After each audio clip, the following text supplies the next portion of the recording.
Welcome back to Bill Graham Civic Auditorium here in the city by the bay. We're getting ready for our next match, Edward Gaming versus Europe's H2K. At the end of the first round robin, EDG, they need to prove themselves as serious contenders. If they don't have a decisive win here against H2K, then they might be in trouble going into week 2. Exactly, and I think an important thing to know about this matchup is that Scout is actually subbing in for Pawn right now. They both have a lot of similarities. They're both roaming control mages, played the same amount of games, 32 games each, for the team, but recently they have been playing Scout a lot more in the regular split.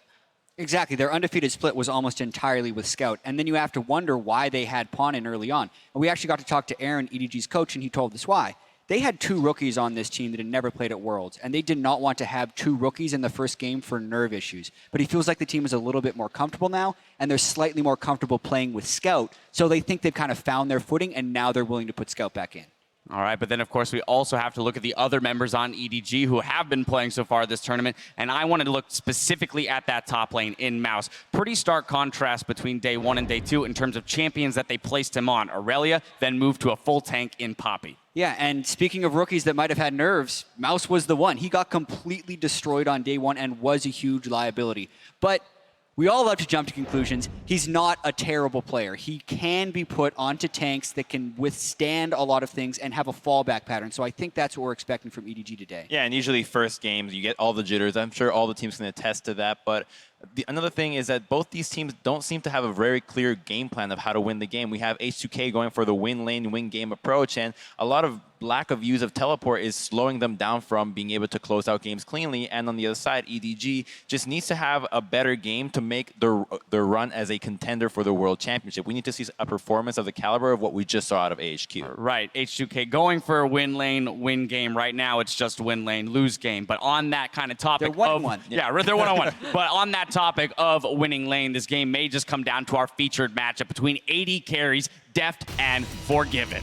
I mean, Forgiven has been waiting to make it onto the world stage for so long, and they consistently are picking him winning lane matchups. EDG has done a similar thing with Deft, so this is actually Forgiven's time to prove himself, or Deft to just continue his dominance on the international stage. So that's going to be a big matchup that we will zero on as a group. But H2K, they also come into this game with a heavy heart. They're mourning the loss of their Call of Duty captain, Philip Klemenov, who passed away today as a result of a tragic car accident. The players are wearing black patches with the initials PK to honor his memory, and our thoughts and prayers are with his family and friends. Now, in this key battle, players with international reputations are matching up again for the first time since last year's group stage. 就对 H2K 这支队伍的话，去年也遇到嘛，去年也在 S 上面遇到了，觉得还是一个挺强的队伍。然后今年遇到的话，就感觉他们中单还是以前那个就是韩国中单嘛，就大家都知道的。然后，其实上中的话我不是很了解嘛，就他们下路的话，其实以前也听说过是欧洲第 ADC Forgiven， 就很出名嘛，就。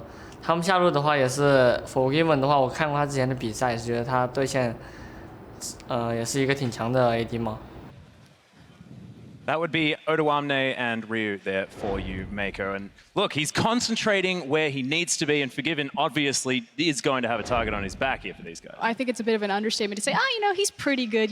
Averaging 22 CS advantage at 10 minutes is a little bit more than good. That's absurd. But it does come with a laning style that is very punishable. Like from watching Forgiven in a lot of games, like if you let him go, yeah, sure, because he's farming basically behind your turret. Yeah, most certainly is. But then when you gank him, he gets screwed. As the teams are making their final adjustments on stage, let's review the starting lineups. First, China's #1 seed and LPL champion, Edward Gaming. With Mouse towards the top side of the map, Clearlove, their superstar jungler. Scout now in for Pawn in the mid lane, and Deft and Mako, their AD carry and support with Rapid Star, their coach. And lining up against them is the 3rd seed from a beautiful region, the European LCS. It is H2K going for that H2-1 H2K win. In the top lane, it's Odoamne, Yankas in the jungle, Ryu in the mid lane, Forgiven as AD carry, Vander as support, and Coach Prawley giving some North American flavor to H2K. Delicious. And there are so many incredible matchups across these two Titans facing off from each other. We've already spoken at length about Forgiven's incredible stats. Let's look across the board at Deft. Deft boasts right now a 38% damage share of 80 carries. And just to put that in perspective for you, the tournament average is 27%. So performing above and beyond what is expected from him in his role. It does kind of get influenced a little bit when your top laner gets smashed to pieces, unlike a 0-6 Aurelia. But definitely Deft throughout the entire season as well just deals so much damage. He is so gold efficient. That's something that sometimes is lacking from Forgiven. At the same time though, Forgiven is one of the players that dies the least. So he is really efficient in terms of preserving that KDA, only stepping in when he knows he can get the win. Well, we'll see which one of these AD carries is going to step up as we hop into Champion Select. First off, it will be the Cassiopeia band away from Ryu there in the mid lane. Had a great performance on that champion. Again, going to be the next one. question marks on if someone's going to pick up Aurelion Sol since he's been enabled. Syndra has pretty much been the flavor of the tournament so far. I would love to see Scout pick it up because I think stylistically, if you look at EDG, they are a team that likes playing around bot lane. Clearlove likes ending his path on the Scuttle Crab on the right side of the map, likes influencing that lane router. If you combine that with a pushing laner like an Aurelion Sol that can push in any, if not all matchups, maybe not in the Syndra one, then you could actually get a big old bot lane party. And ironically, that is one of the things that Forgiven hates the most in life. And I certainly expect that it fits into his wheelhouse, but there's actually big question marks over the LPL teams and Aurelion Sol specifically. It was not played in the region. It was only played twice by Saint and Team WE, so none of the teams attending Worlds. Oh, excuse me, Bamey also played it. Yeah. But otherwise, we never really touched it. Of course, we've had a long boot camp, a long break, but question's still there if they'll pick up the champion at all. Yeah, well, Nara is going to be the final ban here for EDG, going alongside Kennen and Cassiopeia. The Poppy was banned away from Mouse, so can't go back to that tank. It almost feels like we're going to get a Jace Rumble matchup in the top lane, regardless of who picks either side here, because so many top laner bans in a tournament where we're seeing so many jungler bans here. Nidalee is still open, the expected first pick, where we have the likes of Syndra and Aurelion too, which we have to think about. And that's the other thing, the question mark. If Aurelion Sol wasn't played much into the LPL, neither was Nidalee picked up by Clearlove. All right, this is a clear trade here by H2K. They lost ban Nami, telling EDG, yes, you were getting the Nidalee, you get it, but it's going to be an early rotation Karma here for Vander, and that should be the breaking point where H2K can still play the familiar lane push bully style with Forgiven and Vander, and it could actually enable Jankos to forgo pressure in the bot lane and camp top lane with Olorame and maybe breach the top lane matchup and get Mouse down again.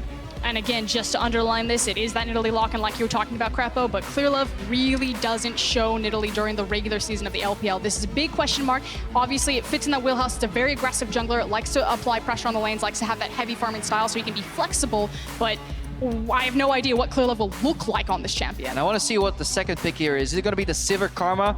Just the super standard, you know, AFK push bot lane. What is H2K thinking about? Does Ryu want an early pick, or is he going to keep the counter pick potential in the mid lane? Because tournament meta-wise, we're expecting maybe like a Syndra Karma here, but it does look that H2K wants their favorable side of this Rumble Jace matchup and locks in the Rumble early. Yeah, I was expecting something like this. Rumble has seen a lot of priority, but we did just see it lose out. See whether it is going to do so again. Actually didn't in the last game, has in the past. The other Scout cool looking thing, at Xerath. obviously the Karma can be used as that flex pick since Nami has been banned. She's used to saying that one. I know, a couple of times. It does mean that there is the range advantage unless Mako goes towards that Bard. This has been really overlooked. The Syndra now for Scout's Hover. Yeah, you only have so many picks in a rotation. First rotation has a lot of power picks open. Yeah. We were expecting H2K to maybe pick the Syndra early, but the Vladimir is open, and that is a matchup and a champion that Ryu plays well. Some of his best performances were on Vladimir. It is a serviceable matchup where he can at least survive. Yes, he will yield the pressure, but this Karma is almost 100% sure going in the bot lane because it enables Forgiven and Vander to play a push style and hopefully put Def in a CS deficit, something he is very rarely seeing. Well, we'll see whether they can do that as the Aurelia once again locked in for EDG. Scout on the Syndra makes a lot of sense, but another test for Mouse on the top side of the map. And Mouse looked, he seemed very vocal the last time Aurelia got locked into a Wasn't a fan. on the international stage. But I want to see which jungle pairing comes out. What is Jankos going to do? Is he going to go for the Lee Sin that has seen a resurgence in this tournament, or simply going to lock the Elise and camp top? Because Aurelia into Rumble is a very swingy matchup, where if Rumble gets the lead, it's almost impossible for Aurelia to escape and Yankas can get an early game jungler, go top because their bot lane again has a security. Ryu has a safe counter pick in the mid lane too. We see Ezreal Karma locked in, super safe lane here. So it is all but kind of spelled out that Yankas is going to be paying attention to that top lane. Yeah, and I also hear that Yankas has got a bit of a habit for first bloods, and he's going to lock away the Lee Sin here for H2K. Forgiven on the Ezreal here. It feels like a pick away from Deft, but of course is still just a phenomenal pick this tournament. Mako seeing what he wants, and Deft considering the Ashe. So trying to get some kill pressure into the lane. So if H2K are kind of going all in with their draft, showing their hand that maybe they have the ability to camp that top side of the map. EDG now kind of playing and toying with picking up really hard CC or kill pressure into that bot lane. I do like that as well, pairing it with that Nidalee jungle. You do need to complement that pick with CC. We were talking about it for a fair bit. It's still very risky though, because you're against such a safe, self-sufficient lane and Ezreal and Karma. Locking those two down, Vander and Forgiven would have to massively misplay. They should be able to just sit back and farm with Mystic Shot if things go really sideways. And the Ezreal in itself is a steal. When we know that Deft is a fantastic Ezreal player, the bonus from that pick, not only does Forgiven get a safe poke laner that complements Karma well, he steals some of his own kind of counters. Because if you play a strong lane, what do you not want to play against? Well, it's a guy that can sit back and farm pretty reliably, and that is exactly that Ezreal. So we see skill matchup here inside of Deft and Mako. They really need to make something happen. They need to channel their inner Mata and make some combos into Deadly Flourish. If not, they will be pushed in and at least yield the pressure. If not, go down in CS. If any bot lane will look for 2v2 all-in kills, it will be Mako and Deft there. They actually 2v2 killed Uzi and Mata multiple times over the regular season of the LPL, so I don't think they're going to step away from the chance to take on Forgiven and Vander. Speaking of which, Vander now thinking about what he wants to collect for himself and might be heading towards the Tahm Kench, putting that Karma in the mid lane for Ryu. Because they actually went so deep in kind of trying to counter the poke with a heavy all-in, that makes more potential sense. Tahm Kench could come out. So they were toying with the idea of either fighting this bot lane and saying, you know what, we'll just choose to go even in terms of matchup and have safety in terms of Devour. But I still think the Karma is such a strong support. Vladimir, as we talked about earlier, serviceable matchup into the Syndra.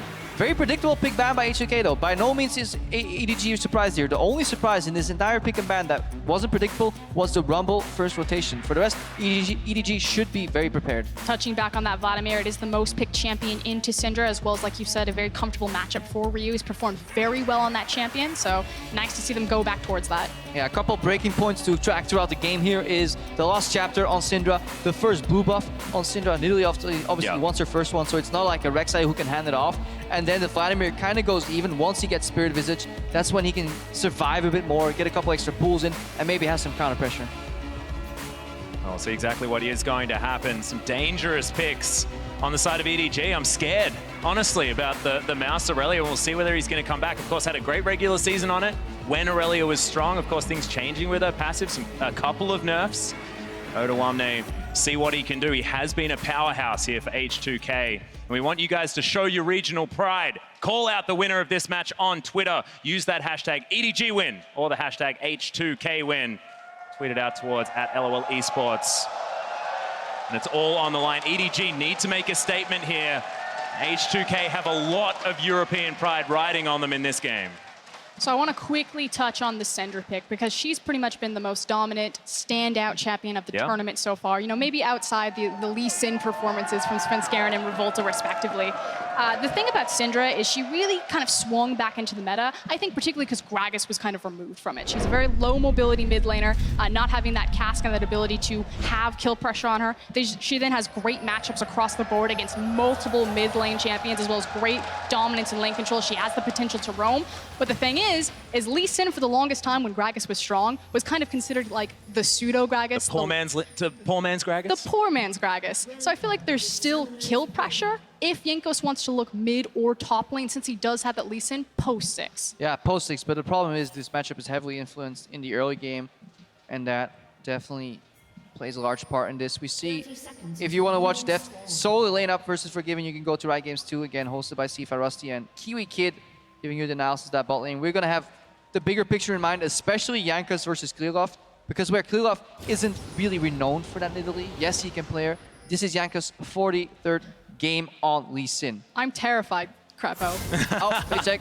Clearlove has a reputation that he doesn't adjust to patches very well. He's been meta resistant since he's been playing for so many years, but it does take him a long time to pick up champions that are very powerful in the meta and perform on them. Nidalee is one of those cases. Like meta resistancy sounds like a good thing. It's like, yeah, I'm resistant to meta. I only Meta play can one champion. change, but I will still just play anything and beat you. Don't worry, I have meta resistance. Give me this Garner. And he took it, and they didn't win against OMG the first time around. We saw again, the same interaction here where Forgiven and Vander are taking control of the lane. They're doing this stop. This is bold. Oh, Vander. Oh, the face check. There's the pulverized Deft doing a lot of damage. 2 more bullets in the chamber. Will get the crit, but it's a good exhaust to flash out the heals there. Still a good laning start, actually, because the enemy AD carry is put low. Mako and Deft need to invest into push really hard here. Let's see. Gonna use double execute, get the minion push. This is a big mistake by Vander. There's the flashing. Oh my god! The auto attack grenade, and that's gonna be first blood. And Mako and Deft do this every single time in the LPL. Gone are the days where Deft is a passive laner and he's just a teamfight AD carry. If you haven't been paying attention to him, he is a god in lane. But we gotta go on a rant right here. Go on a rant. The whole premise of this lane is that you do not have to face check. You can pull the creeps, create a freeze, and outlane a camp start super hard with Ezreal and Karma, and they for hell know it because it's Mithy who piloted that. This face check is just bonkers bad from Vander. This is a major mistake here, and then later on too, heal out of in the ignite here so he doesn't get the full bonus. Then look at Deft, the presence of mind to go for heal boost into auto Q. He stacks his 4th shot. This is so beautifully played by Deft. Boom.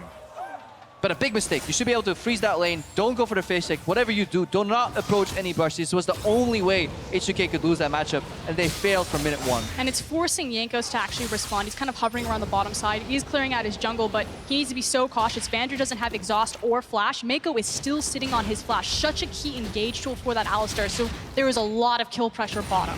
And we can keep ranting about what could have been, but I think it's important that we look forward here. H2K looking to salvage the lane at least by pushing in, but they won't be able to get as much out of it as they can. Clearlove's also heading to the bot lane. We got to keep our eyes on Jankos. What can he do for Oruwamne in the top lane to snowball against Mouse? Because that's also an incredibly swingy matchup. Yeah, already feeling a little bit top heavy at the moment, but Mouse struggling just a bit. Oruwamne getting that shove from the Rumble. We saw that Flame Spitter being quite difficult for them, for Mouse to deal with. Yeah, definitely getting pushed in. In terms of item starts as well, look at how Deft approaches this matchup, where he's going down like a lot in early game. He started Longsword 3 potions because he knows he's going to take a lot of poke in this matchup, and he wants to stay sustained to avoid the all-in. So you see, for the first time, people deviate from the standard Dorn start on competitive play. I apologize for not picking that one up. Very interesting. I didn't notice either. Production told me. At least I get to sound smart. Don't tell them, You Crepo. don't tell them that, Crepo. Now everyone's going to doubt all of your incredible points. I'm actually very impressed with Mouse so far in this matchup. Last time, he was 15 CS down at 5 minutes. Yep. So doing much better this time around, 21 to 24. It doesn't sound like a big deal, but it's head and shoulders better than the start that he had to this tournament. Now walking back to lane, just over half health here for Mouse, but does have a creep wave in advantage of himself. Ward's down there for Oruwamne, but Clearlove not really looking for any ganks just yet, just farming things out. But there's a lot of vision for EDG. Exactly. All of that vision being placed in the topside river, as well as a pink ward peeking into H2K's red buff there.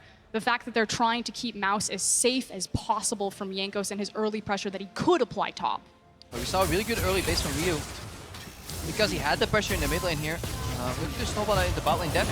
Good Mantra here, there's the exhaust. Jankos just gonna flash on him. Good pulverize from Mako, but he's still gonna die. There's the Q. Jankos grabs another, and that is gonna be the double kill for Forgiven. Welcome back to the lane, H2K. All the vision for EDG was on the top side, and they leave themselves exposed by pushing too far on the bot side. Really good opening by Vander. Let's look at that again here. Double Q slow here, and at this point, Deft is flashless, and he gets slowed enough by the exhaust here. And this is a mistake from Deft to Mako. Yes, they're really good at playing aggressively, but when your vision is so top-centric, you gotta respect the bottom side of the map and your summoners. Mako also burning his flash there, trying to save his AD carry and catching Lee Sin when he went for the kill. So checking in on those summoners. Deft summoner flash will be back up and available soon, but Mako is vulnerable. And suddenly, that really large mistake from the early game, where we criticize H2K, has honestly been wiped clean from the slate. and even another point has been added to H2K because they get 2 kills. They really used that window where Deft's summoners were down to punish them. And it's where they got the 2 kills as well. The fact that they both went on to Forgiven instead of one being split up into the jungle. So massive spike for this Ezreal. He gets to grab his tier as well as that pickaxe. Big change for the bottom lane for H2K. We'll see whether Jankos will continue that pressure or have a look top as Mouse still struggling. 10 CS down approximately, but that's a wave pushing towards him once again. Odoamne, see whether he can get the better of him as things move forward. Vander is getting the vision down. Well, pink wards here, really important, you know, get river vision behind yourself. Be aware of what can happen here. Once these laners hit level 6, they can definitely influence this bot lane too. But the one thing that Deft's aggression has caused in the bot lane though, is has forced Jankos to react to the bottom side of the map. And probably in H2K's game plan, it was likely for Jankos to go top early to influence that swinging matchup. So the aggression from Deft early has made it so that Mouse at least has a free laning phase at the start of the game. That said, with his free laning phase, he's still significantly down, 46 to 60 CS. But it's the nature of the matchup very early on. If Yeah. Odoamne is pushing without any pressure, you're forced to last on the tower. Also, once Aurelia hits 6 and has flash, she can all in the rumble, because you can flash away both from the direct flame splitter and the equalizer, and you actually have very high all in there. Good ward from Jankos. He's going to spot out the fact that Klulov's taking down this blue buff. See whether it is going to be handed over to Scout, which it looks like it is. Mid lane has been very quiet. In fact, Ryu ahead by a few CS. Ryu's outlaning Scout here. This is a matchup where Syndra should have the early pressure and then the potential to roam, but because Ryu was really good at stacking up his Qs, was watching the matchup a little bit. He kept stacking his Qs on minions. One, getting the push, and then going for aggressive trades with the empowered Q onto the Syndra, forcing Scout backwards in the lane. Ooh, trap being set up in the top lane though. And Mouse playing so far back. Last time he fell for this, he actually blade surged to pick up a cannon creep and fell into the jungler's hands. Jankos cancels his back. All right, Odoamne playing scared here, but we have the roam from Syndra here. Is H2K aware? The pink ward's going to reveal it, and right now they have to think quick. Well, in goes Mouse. Does get the stun with the Equilibrium Strike as Jankos comes in. There's the kick underneath the turret. He gets out onto Jankos. So can they turn it? Scout grabs the kill. Odoamne still looking for more, but can't get anything. Just the absurd damage, because almost everything went kind of lopsided for EDG. The fact that Scout gets kicked underneath the tower, Mouse gets kicked underneath the tower, Scout misses his stun, but another one. There's the flash. The stun comes in. Mouse picks up a kill. In the bottom lane, the action does not stop as Forgiven's getting hit by the curtain call. He's trying to get out. All the bullets are landing. Vander has the shield. And Mako almost falls down, but EDG don't get anything on the bot side.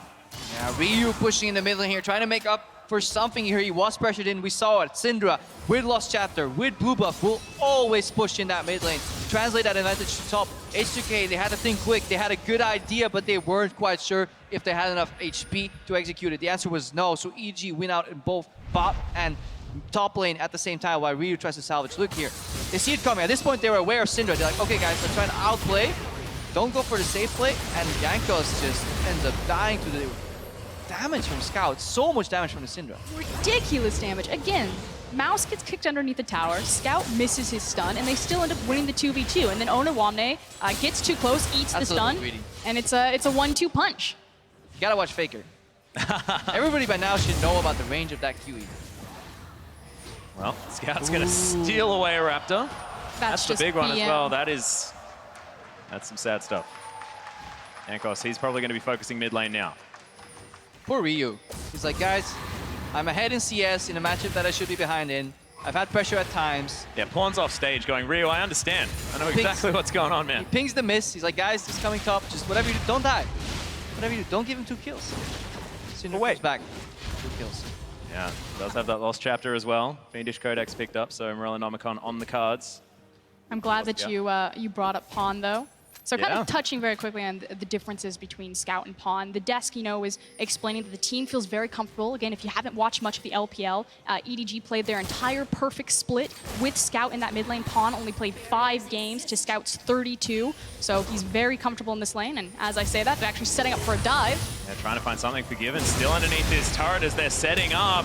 Mouse flashes out of the way of the Q from Jankos. Forgiven's gonna go down. Mouse survives. It's disaster for H2K. Yeah, and this time EDG is prepared for the strategy of the opposing team when they target Mouse. She backs up on the top lane, but it was too late for H2K to either back off, or even if they did, they would lose too much. So Forgiven elected to stay and ends up dying here. And not only does he go down, the first tower also drops to EDG. And right now, EDG is pulling so far ahead. I've Mouse seen this does movie not before. have flash. See whether Mouse can actually stun the right target up here. As the Q has landed. Odoamne in trouble. The tower doesn't take him down. Scrap shield's good. And Jankos can still just stay hit. Nice dodge on the Q. As Mouse has cleared out the minions. Can he actually take down Ryu? Oh my, he's got the pull. Everything's fine, but H2K need 3 to take down Mouse. He needs 3, that which means his scouts hitting the mid lane tower. Mako is joining here. He did the perfect execution in defending that dive. We all knew he was going to die, but what only mattered is how long it would take for H2K to take him down. At the cost of that 1 kill is an entire dragon and half a tier 1 tower in the mid lane. And of course the tower on the bottom side too. Redemption for Mouse a little bit right there to kind of silence some of the critics, playing that tower dive impeccably well. Yeah, it's sometimes really easy to extrapolate trends and like patterns out of 1 or 2 games, but we have to remember we gotta give these guys a couple of chances on the world stage here. Look at Forgiven. Mako starts tanking, he can't shift the combo, and at that point it's over. Yeah, Deft, a lot of damage. Clearlove cleans it up with a takedown, and you're exactly right. I mean, remember, the reason why they didn't play Scout is because they didn't want to put the rookie on the Rift first up. Mouse, he had no choice. It's the only top laner we had.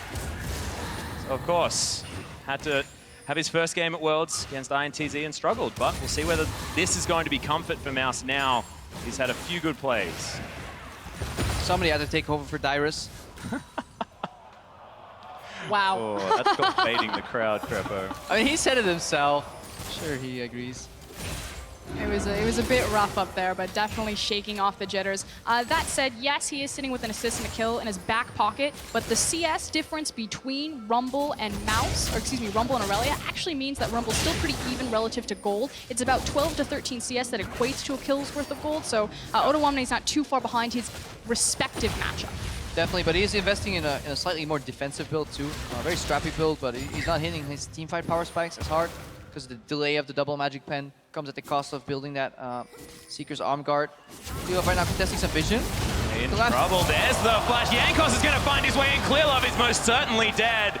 EDG can't find anything off the back end. We'll see what H2K can do. Contesting vision or getting caught, did not have eyes on multiple members. Good stun from Scout. Forgiven, uses the heal, gets himself out. Forgiven contesting some spheres in his face. But definitely Clearlove a little over-eager there. Really good read by Jankos though to go for that play. Double stun, make that a triple as Mako comes in, knocks up Ryu. He's got the pull, remember, no. Cole. He has his eyes set on Forgiven. Good train set up here by H2K, but Vandar still almost gets taken down.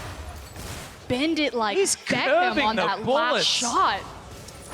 Does mean that they don't have a lot of health to support and to... Ooh. This is dangerous. This is very scary as Deft. We'll get some damage back onto Ryu, but good poke from the Vladimir. Not necessarily a combination of words that I'd normally be saying. Yeah, so multiple members shoved off the tower because their health was so low. But Ryu managing to pull H2K even. And a lot of people were talking about, you know, Scout versus his counterpart in lane, and it feels like EDG have better intangibles when he's playing. They feel more comfortable, and it is actually showing a little bit in the way they're poking here. These setups between Deft and Scout are almost like perfectly timed. Every QE combo from Syndra leads into a deadly flourish that either connects or zones, and that allows EDG the pressure, and they're using that pressure from the mid lane, and they kind of let it flow over in the top lane. Not only do they get equalizer here, they get another turret here, and they're definitely in control of the game.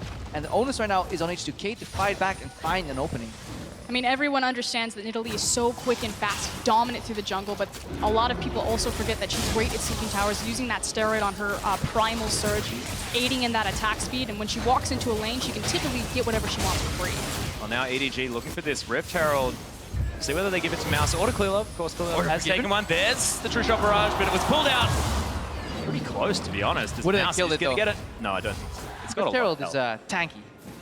So something to note is that they did end up giving the Herald to Mouse on that Aurelia. Before EDG took the Herald, they actually gave it to their jungler in Clearlove. It's actually something fairly common in the LPL to give it to the jungle, especially when you're on a dueling style champion. So we'll see if Mouse actually makes use of this and looks for that 4-1 and that split push pressure. Yeah, he'll definitely be spending all of his time in the side lanes. If he joins the fight, it will be with a teleport or simply a flank.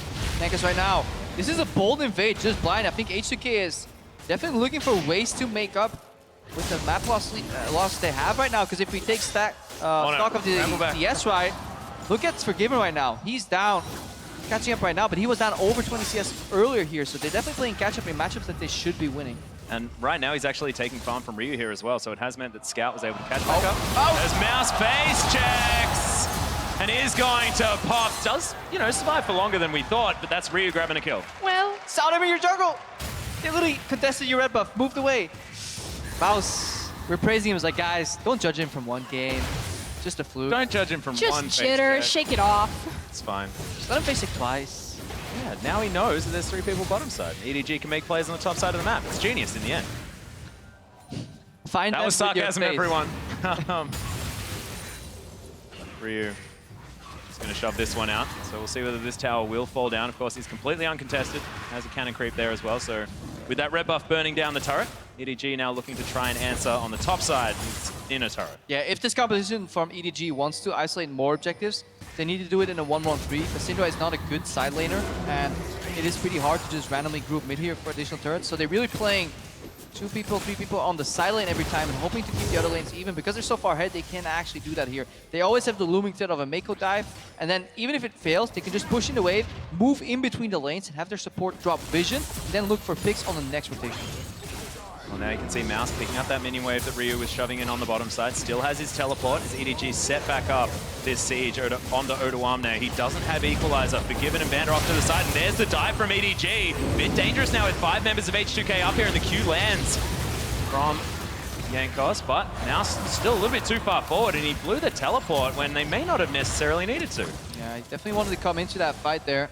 Yeah, communication looks good across from Deft and Scout, but Mouse still, you know, kind of wonky on that TP. It means that they lose a very valuable summoner that Odoamne still has in his back pocket. So we'll see how H2K can now exploit the map as they walk towards Dragon. That was a good move from Scout as well to move all the way up to the top lane there, because he used the pressure he had there to facilitate the rotation top, because H2K was aggressively reacting to that push. They really want to look for a fight here, because they're hitting some of their mid-game spikes here with the Rumble, forgiving, stacking some items, still not quite there yet, but if they can get a good equalizer, they can definitely win some fights by surprising EDG. And the nice thing is with the lane assignments, the fact that where Rumble is and where Vladimir is and their power spikes right now, we've already seen that Ryu will threaten that side wave. So having the TP, I think that there's a lot of potential for H2K as long as they are able to survive this mid lane's siege to kind of play the rest of the map and try to pull EDG apart. Speaking of EDG as well, I mean, Deft going for the old school Jhin build with the Essence Reaver first. I like it. 12 CS up at the moment. Does scale very well towards the later stages of the game. I like cooldown reduction on the Jhin, but I like a lot of weird things. And definitely a build where you can just get more poke out with the Deadly Flourish, you know, more ultimates coming off cooldown as well. If you already have a lead, you don't need to go for early power spike builds, especially when you're playing as a laner that's just going to be safe, that should respect it. But definitely major props to the way the level 1 went down. Deft and Mako punished Vander super hard, and even with a good gank from Jankos, they still came out ahead. And it's really important right now that Forgiven has completed his Iceborne Gauntlet, simply because the item is so key for Ezreal to be able to clear waves effectively, giving him a lot more AoE damage or AoE chip on the wave coming in. Does mean that he gets a 2-item power spike where Jhin would also as well normally. Ryu going to get stunned. It means that they can leave Ezreal in this mid lane and he can actually hold the wave, especially with Karma. Meanwhile, oh yeah, flashes the headbutt, but Deft flashes out of the way of Ryu as he makes his advance with the Hemo Plague. I was about to say, it's pretty dangerous to just even attempt to 2v1 a Vladimir. That guy deals so much damage, but Ryu slightly telegraphs his flash, but in doing so, he dodges the combo, and Deft then with a good react flash. So honestly, almost perfectly played by both sides here in that engage. Yeah, nicely done. But scary. EDG thinking that they could take that fight when it was looking a bit dicey. The exploitable lane assignments that we were talking about earlier, the fact that Vladimir, Rumble, and Ezreal have really good itemization that they can spread out along the map and just kind of stall the game and start to absorb more of this farm. You can see that right now in Odoamne in the bot lane. He's just been sitting there, chilling out, getting rich. Certainly is. Over 20 CS in the lead. This wave will shove back through though, as the stun was dodged by Vander there in the mid lane, aiding with this wave clear attempt, but that tower is slowly falling down, and Scout is always threatening. In goes Jankos. Oh, the flash predict from Mount Scout. And in goes Mako, but It's all just a disengage. Nicely done from EDG. Yeah, I really like the respect flash. See Lee Sin first, flash first, ask questions later, because if you have time to think, is this guy going to kick me in a team? The answer will always be yes. Yes, he will. So the second you see him on a competitive stage, just instantly flash. Luckily, he also gets Yanko's flash out of that one. More orbs just flying around the mid lane.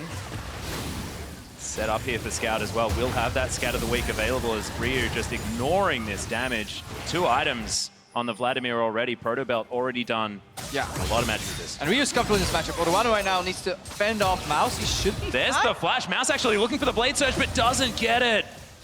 Minions, I'll blame that one. Confident walk from Odoamne. He knew he was fine, knew he could trade flash and equalizer. But Ryu's actually playing pretty well and pretty darn confident because he's aggressively wave clearing, realizing that he has skill pressure. Right now, he'll have to heal though. Oh, there's a double stun. Still has the pull available, and that tower does eventually fall down. So Clearlove destroys the mid lane outer, and you've mentioned this many times before. Extra pressure available for EDG. Yeah, because it just means you can push in and then get deeper vision into the enemy jungle, facilitate rotation, or just steal away the jungle. I was going to say, H2K are doing such a good job kind of stalling out the game. Yes, they're slowly losing their towers. They're slowly getting chipped away, but they've kind of absorbed a lot of EDG's momentum that they created in the early game with this gold lead. I almost expect EDG to start moving into that blue buff and contesting it, but now actually the attention is going towards the top side of the map. Yeah, they're reacting right now to a bit of a siege setting up by H2K. The second H2K see reaction to they will back off. They're just happy to get river vision. On the back end of that play though, Clearlove just cleared his entire jungle again, you know, furtherly bolstering that CS advantage he has over Jankos, because he was playing on the top side of the map, challenging Jankos' own jungle. Then he went back into his own jungle and quickly cleared it all out here, and that's how they're generating this gold lead that just gets slightly larger and larger every single minute. And there's such an incredibly defensive build coming out of Jankos right now, looking for the locket. Yeah. As well, you look over the side of Clearlove, a little bit more utility available with the Athene's Unholy Grail picked up second. Definitely looking for the kick to win it. Jankos, one kick, one dream, one opportunity. I feel like Lee Sin's relevance in a game is pretty much just a roller coaster. Early game, on fire. Mid game, you know, he's not super tanky, he doesn't do enough damage, so he can't really I do not like assassinate. the idea of a roller coaster starting off on fire. But Especially late if the guy's game, blind. late game, it's just that one kick. Forced a flash. Tense. Most certainly is. Waiting for someone to make a move. Looking at the lanes here, EDG has side lane priority. Like, competitive players always talk in terms of priority. It just means whoever has the ability to push or actually has the pushing wave here. Irelia has priority over Rumble right now, can push it in constantly, which means she can either walk down or join the fight much quicker out of Fog of War with teleport, while Rumble is in vision dealing with that wave, and that will be something that EDG is looking to use. The problem right now is, as we highlighted earlier, Vladimir can kind of kill Jhin. So, in an ideal world, Def likes to be mid, but Scout also likes to be mid here. Well, in goes Mouse one more time. I've seen this one before. We'll see whether Odoamne is going to bring it to the same end. Clearlove's going to clean it up. And EDG lose a lot of health bars, but do end up securing the kill. Shoe on the other foot for Mouse right now. That must feel good, teaming up with his jungler and taking down the enemy top laner for once. Do unto them as they do unto you. Mouse clearly got that one prepared. But yes, it's because Odoamne has no vision around that blue side. He's playing as Fog of War, and if he wants to aggressively push out to get some semblance of map control back, he has to take risks. And then suddenly, Clearlove can jump into that lane. But this does put pressure on Mouse and Clearlove to try to siege that inner bot tower, simply because Ryu made a great response cross-map by sieging the top outer.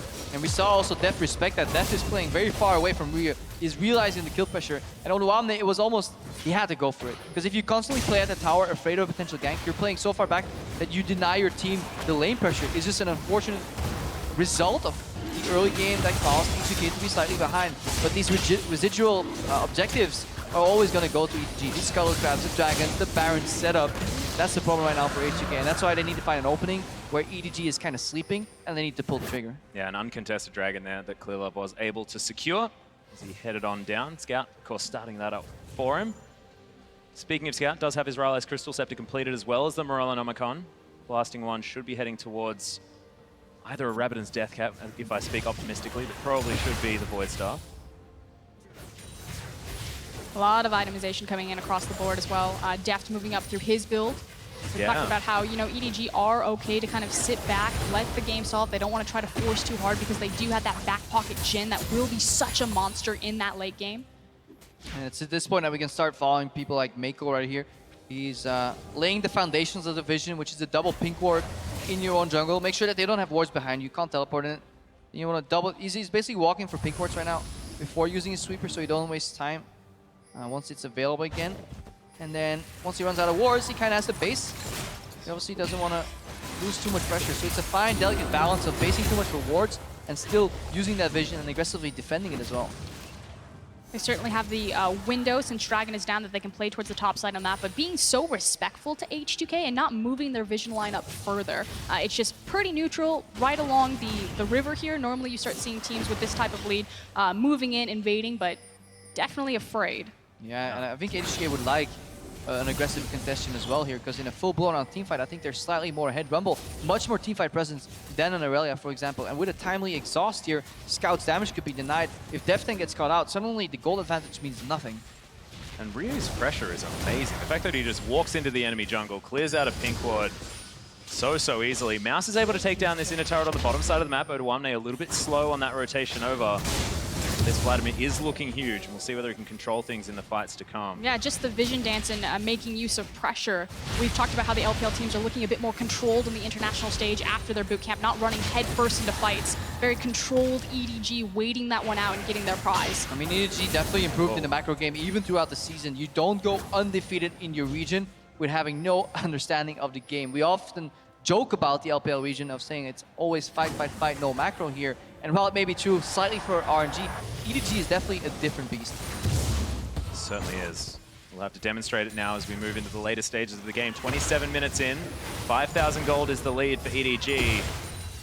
Nothing too impactful. H2K certainly with a shot, especially if he has anything to say about it, as Scout flashes forward. Forgiven in trouble, but that was so close. No cigar. You literally just flash Arden. He just had a couple of spheres on the floor, threw them all at Forgiven's face here. Trading flashes here. H2K was yielding the bot lane vision. Like, they don't care about anything on the bot side of the map. Their only play right here is to extend the uptime of this Baron, hopefully to equalize the gold gap and find a way in here. They don't care about Dragons at all. They know they will be spread too thin if they try and contest every objective. And because people reveal on the left side of the map, he's just going to go in for a sneaky steal, but he has no vision to support him. Well, Mouse is coming down. Clear Love there as well. The Bramble back. Head back into its shelter, I believe. There's the reset. So Jankos not going to grab that, but isn't going to get caught out as well. Yeah, it was a little bit scary for a second there simply because Scout was also disengaging, but ultimately Jankos decides better of it. Yeah, it gives a little time to Odoamne to at least push out the wave slightly. They saw a couple of members in the jungle. They see mid pushed in here, so they can do kind of the math, you know, if there's 4 dots in mid lane, that means there's only 1 in the bot lane. Maybe you can 1v1, maybe you can't. So H2K kind of escaping from the pressure. A little moment to breathe, but right now there's again vision denial coming and Mako sweeping all those wards. And then in a minute from now, it's going to be rough for H2K again. Well, Ryu's going to set up shop back towards the top side of the map. Odoamne heading towards top side as well. They're scared of this Baron pressure. EDG do certainly love. Last one that they took, I believe, started off at about 20 minutes into the game. But 9 minutes now. He has been available and unable to be taken.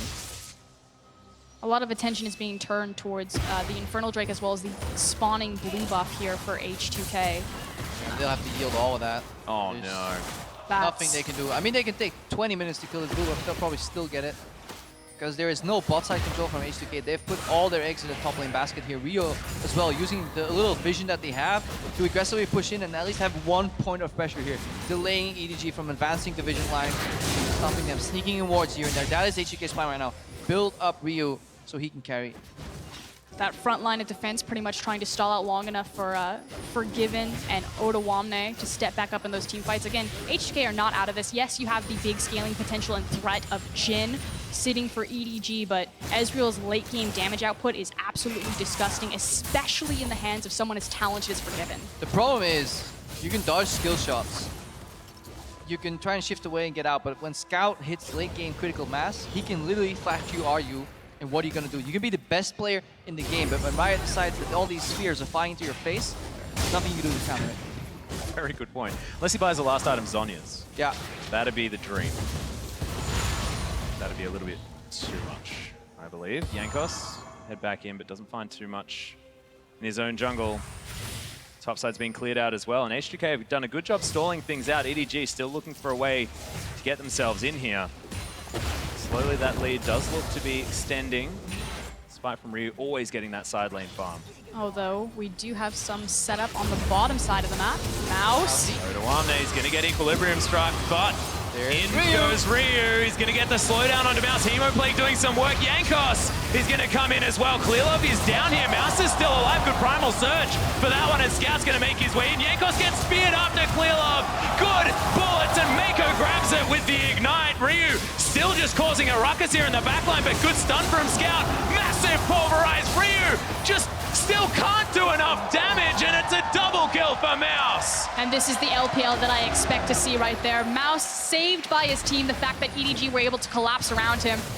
Obviously wasn't expecting Ryu there because he immediately flashed out as soon as Vladimir showed his face. I don't think anyone knew Ryu was there. He was ignored for the majority of that fight. It feels like H2K didn't even know Ryu was there because that fight was not played out perfectly at all. We'll see it once we get to the replay here, but like the Aurelia surge kind of got him out of the equalizer, so it's a poorly placed equalizer from Odoamne, and it bought enough time for the team to follow up, and then Vander's pathing was very questionable. EDG right now turning to Baron here, and this is the window they were looking for. They took it slow and steady and forced the mistake out of H2K. Well, in goes the True Shot Barrage. Not going to be enough. That would have been the dream. But no, Clearlove holds onto his smite, takes down the Baron. All right. Pay attention to what Mouse does. He goes in, realizes he's in big trouble, flashes. H2K decide to overchase, but look at the mini-map where Forgiven and Vander are. Mouse dodges, spear, equalizer, then Mako comes in with the combo, and at this point, this fight is being won by EDG because the follow-up comes from the current call. Vander passed all the way around. Look at Vander right now. He's like, where do I go? Left, right? Okay, I guess I'm joining fight. Oh no, this guy is scary. Flash combo, Vander dies. So it's a complete whitewash for H2K. They're not on the same page. They're over-chasing after a failed engage, and they end up giving up everything they've so carefully stalled for in one single play. And now this gold lead has ballooned even farther out of control. 8K now in favor of EDG. Sieging is going to be incredibly easy, especially because they have the Baron buff on their back, but more importantly because they are a Jhin and Syndra comp. They have the threat of the dive with the Alistar. Syndra approaches the tower. You have to respect that stun range. And then Jhin can open up the curtain call anytime he likes and just chip away at your health, force you back. Not to mention the Nidalee also being there with a fair bit of poke of her own, and that primal surge in case anyone gets poked out. EDG taking it slow, forcing just H2K to force. The group has 5 members. Then Aurelia and Nidalee go to the other side, so they have 2v1 pressure. It's actually pretty smart here. Instead of playing a 4-1, they're going for kind of a 3-2. They fake the 4-man pressure in the mid lane, force 5-man reaction from H2K, and then surprise H2K in the bottom lane with Clearlove here. So Clearlove, pretty cool to follow him in these sieges. And they actually have a lot of safety to play the 3-2. Normally you can't do this because they'll just engage on you and kill you, but against a Syndra, she can disengage so well with you know, the multiple spheres and having a wider stun range. Well, they are able to take down the inner turret. Decent stun onto Jankos, but doesn't last too long. Curtain call coming in. Deft holding onto his bullets. Forgiven takes 2. Jankos is blocking for him. He's going to take the next couple, but that's going to mean the inhibitor turret falls down. Ryu gets headbutt poked. Can they get the engage onto the Vladimir? I don't think so. You just take the turret and go. The second Deft pulls that curtain up and starts firing his bullets, everybody pauses, trying to block, make sure they don't screw over teammates, and then that frame, 10 seconds, turret just goes down.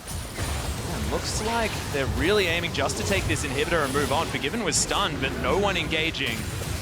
Take down the inhibitor. This entire game are using kill pressure, or kind of fake kill pressure to get objectives. Yeah. They're like, we're gonna kill you, psych, take a tower. We're gonna kill you, psych, take an inhibitor. And H2K, every time they have to step back because they lost the early game. They're under pressure, you know, potential kill pressure from Scout coming in. So really calm and collected approach here from EDG. It's utilizing poke correctly and abusing with the health bars, like you said, that faking that kill pressure, which again, the LPL as a region isn't really known for our ability to run poke composition. So very nice to see this come out of EDG.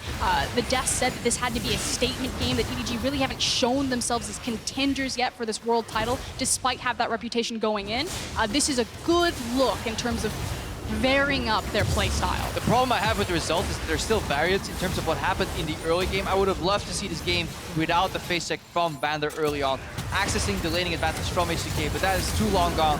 Need to look at how clean EDG closed right now. They're certainly looking to close pretty cleanly at the moment as the inhibitor turret falls on the top side. Mouse could still be in trouble as Odoamne, just gets surged on. Jankos gets stunned. Mouse going for the 1v2. Now just looking for the inhibitor as Ryu's turning up.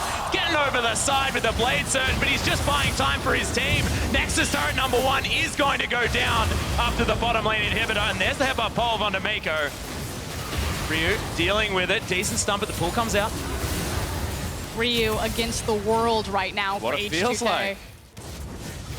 But yeah, it has to be a lot of vindication here for Mouse. Opens the tournament, such a poor performance. Everybody speaking not so nice things about him. You know, picks the same champion in the Aurelia and proves that he can actually survive in the top lane too. Dodge a lot of the early aggression, buys a lot of times. Yes, he falls, but in an entirely different setting with an entirely different purpose. Yeah, think about the guts of that to go back to your Aurelia pick as we take another look at this play. Yeah, I mean, he's so far ahead. And again, so we talked about earlier, you can flash a lot of Rumble's damage. If he's in stasis and has locked that Flame Spitter in the direction, you can just flash out of it and the Equalizer at the same time. Then we see some Aurelia mechanics come out while the turrets and the inhibs go down here. And right now, EDG, they've only got one thing left to do. Final push should be the game. Only one Nexus turret remains. In fact, only one turret for H2K at all on this map. It's a gigantic gold lead of 13,000. EDG with 3 of the 4 dragons this game as well. It's been a strong performance. Bit of a mid-game lull. H2K were able to buy some time. EDG stranglehold for the last 10 minutes. And you know, we talked about how they got so far ahead in the early game due to Vander's face check, especially in that bot lane. So yeah, it was a bit of a hiatus. H2K did a good job absorbing a lot of EDG's momentum, but at the end of the day, you still got the Jhin back there. So if your head just continued to scale up, I'll meet you late game. And the problem with it is the numbers don't really reflect like the impact of that situation. It's because they stay even when they should have been ahead. You know, there's just a blind CS lead that just wasn't there. The fact that they stayed even in this matchup is so impressive by Deft and Mako. And it all plays to how they handled the level 1 here. So this is the desperation coming from H2K. They understand that this is kind of the final stand, the 300 moment. You see Ryu looking for the flank. He's going to get possibly onto Deft here as well as the Equalizer does come down. Lots of damage onto Scout. Good Hemo play because Ryu's got singled out. Still has the pull, remember, as Vander looking to cause some trouble. Jankos very low as Ryu against the world.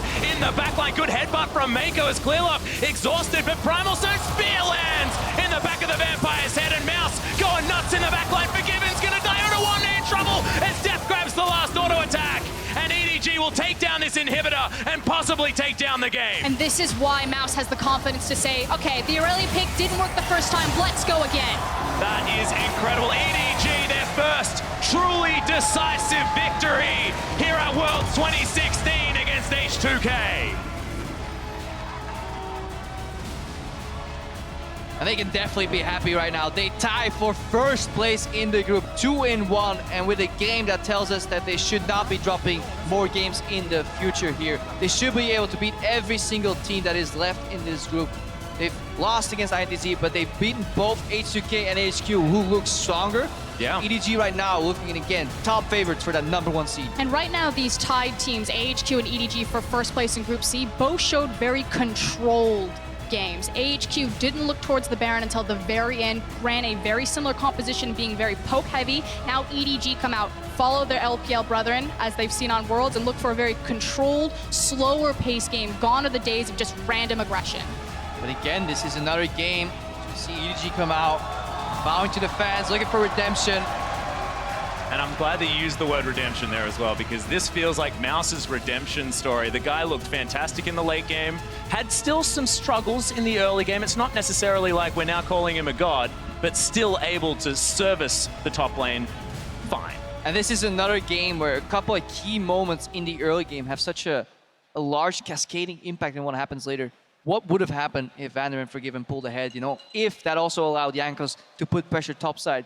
Could they have put Mouse in the dumpster again, or would he have survived 1v2 like he did later on? So many questions that get left unanswered because this game kind of snowballs in multiple directions. And ultimately, it just comes down to that best-of-1 format. I'm so keen to see these two teams rematch across from each other, because again, we knew it was going to be an explosive bot lane. Mako and Deft, they went all in when they knew that they had the advantage, but I would have loved to see what Vander and Forgiven could have done, given their summoner spells. Yeah, assuming something would start off evenly. Another thing I want to mention is the fact that Clearlove got on the Nidalee here, and it's not necessarily a pick that he was normally known for, but looked pretty damn good.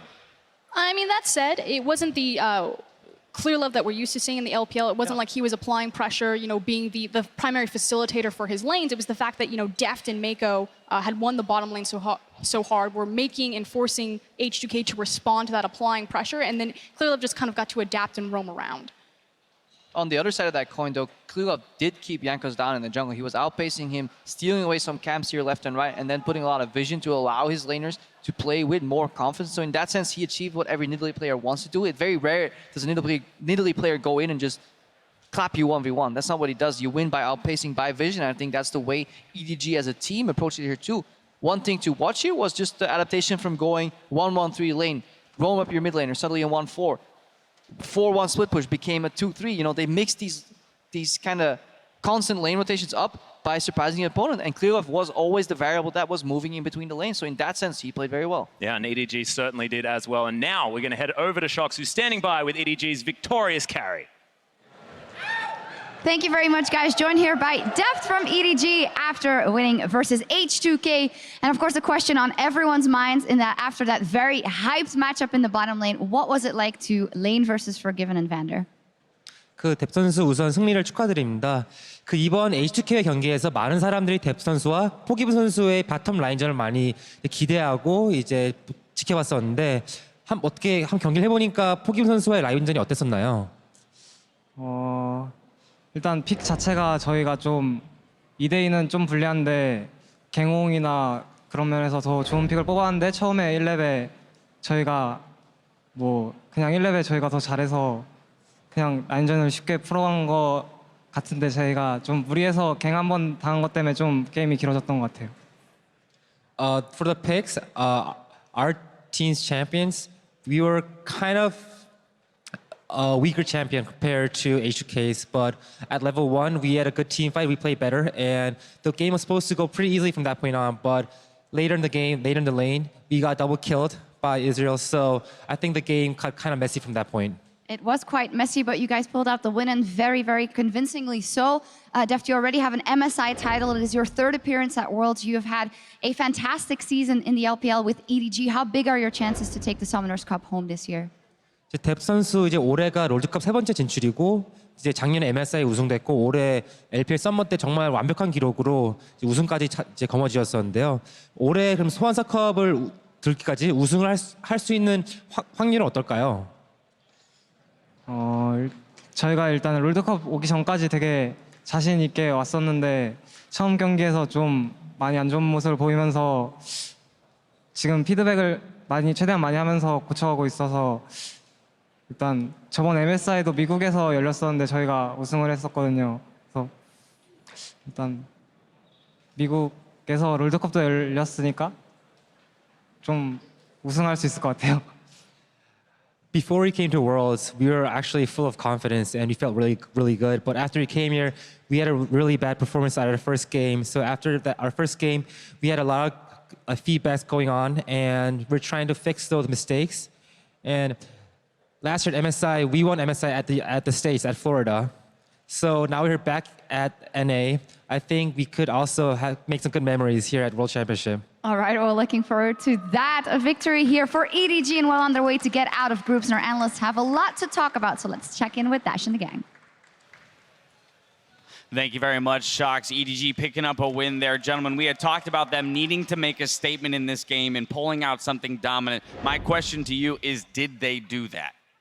Not really. Not really. We want them to bounce back in a big way, but they're not doing that right now. They're still not really showing a bunch of cohesion either through the draft or through their actual in-game play, and they're not looking like a LPL powerhouse that we expected to see. And to speak to your point, the reason why that is because the moves that EDG was making to accelerate the game were based off of H2K's mistake. H2K would just make an aggressive play that just wasn't very good, and then EDG would respond, react, and then punish after that, as opposed to what we saw out of cleaner games like AHQ's previous game or SKT's, where they're able to actually create their own moves by themselves and get the advantages without the need of the opponent messing up. Yeah, but I will say, I think that EDG looked a bit more comfortable back to their LPL form. You know, Mouse is on his most played champion in the LPL, Aurelia, and they have the comfort factor with Scout, where he roams top pretty early in the game. They did that the same thing in the finals. It got them in an early lead. And also, if you look at the macro game they're playing right now, it looks a lot more like the EDG style, where they play slow and methodical, challenge every round. And right now, it is just the 2v2 top. Yeah, and I think that's the biggest thing that you mentioned there, Clement, is the scout factor helping out Mouse in the top lane. Because if this was game one, day one, that probably would have been a kill as far as Lee Sin sneaking into that brush, but the Cinder Roam comes at exactly the right time, and it ends up being double buffs. Not to mention, it felt like Auto Omni stuck around a bit too long. And for that play beforehand, Jankos was waiting in that brush, almost completed the recall. I think he was expecting the Nidalee to actually be showing up because Nidalee was MIA, but they didn't look at the map. They didn't see the mid lane ward where Scout was moving up to the top side. And as a jungler, when you're trying to gank a Syndra, that's always going to be disaster. Right, so that play happened at 8 minutes into the game, and then it felt like nothing. Exactly as you mentioned, the EDG wasn't making proactive moves. We stalled out. We saw Ryu able to put some split push pressure on and definitely spread the map out, but EDG just didn't look decisive until 31 minutes when exactly, again, as you mentioned, we see H2K make the aggressive move, EDG respond and take advantage. And there's going to be a lot of mechanical misplays here, but initially, Silence Rumble, he's going to get ganked by, or he's going to get ganked by the Vladimir, and the Equalizer is going to come down. He's going to wish he's going to have this later. Yeah, both major team fight ultimates were burned by H2K on a fairly tanky Aurelia from Mouse. I think Mouse played this spectacularly, but if we're thinking about the way EDG would want to close out the game, this was H2K giving it to him. EDG did react in the proper way, but if they are going to be the dominant team we're expecting them to be, they need to be able to set up those plays before it happened. They played it great. Mouse played great in that situation, but it was H2K giving them to him in that set. I mean, you can see it right there on the gold graph. I mean, there's very little change or increase in gold differential between that, 11-minute mark and that 30-minute mark. It was after that fight where they're able to pick up the Baron and then use that Baron to really push down the objectives that they could accelerate the game. And I think it was because EDG was just unable to respond to the lane assignment that H2K had. Vladimir was able to 1v2 the dual lane throughout most of the time, while Syndra was able to hold down the dual lane. So dual lane versus mid laner every single time, and nothing is really being created except for the pressure of Aurelia and Nidalee. All right, let's talk about that scout factor one more time as we're going to award him with player of the game this time around. Yeah, I think he played a lot better. The Syndra matchup, of course, in the Vladimir is not that good. Vladimir really doesn't, you can't get lane kill pressure on him, and he does have that silent effect. But if you look at the game, he put a lot of pressure on Forgiven, forced around him lane multiple times, and slowly whittled down the game for them. All right, well, you got something you want to throw in at the end? I think it's important to say that he did have a good debut since it was Pawn in for the first 2 games, and we're seeing some of the reasons why they played him here. Pawn didn't have the same type of presence on the map, even if he may have been a little bit better laner and looked a bit more impressive in team fights, and I think that's one of the big reasons Scout gets player of the game. And they end week 1 with a victory. That's the most important part of it all. Stick around because it's Albus Nox Luna versus G2 right after the break.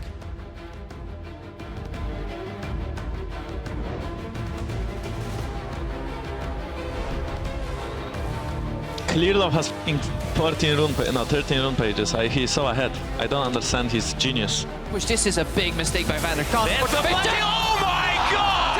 The auto attack grenade, and that's going to be first blood. Ryu still just causing a ruckus here in the backline, but good stun from Scout. Massive pulverize. Ryu just still can't do enough damage. Ryu against the world in the backline. Good headbutt from Mako as Clearlove exhausted, but Primal Stone spear lands in the back of the Vampire's head, and Mouse going nuts in the backline. Forgiven's going to die on one in trouble. EDG, their first truly decisive victory here at Worlds 2016 against H2K. Dare to be different. Revel in the impossible. Introducing a little anarchy. Disrupting the natural order. Because a hero lies in all of us. Nothing is beyond your reach. Claim your victory and go forth to conquer new worlds.